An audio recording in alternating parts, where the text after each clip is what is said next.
పసుపు కుంకుమతో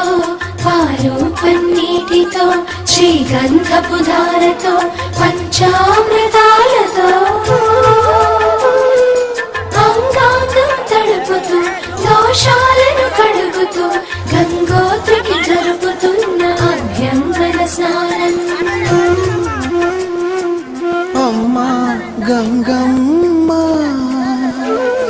కృష్ణమ్మకు చెప్పమ్మా కష్టం కలిగించొద్దని, యమునకు చెప్పమ్మా సాయమునకు వెనకాడొద్దని, గోదారికి కావేరికి ఏటికి సెలయేటికి కురిసేటి జడివానకి దూకే జలపాతానికి నీతో బుట్టులందరికీ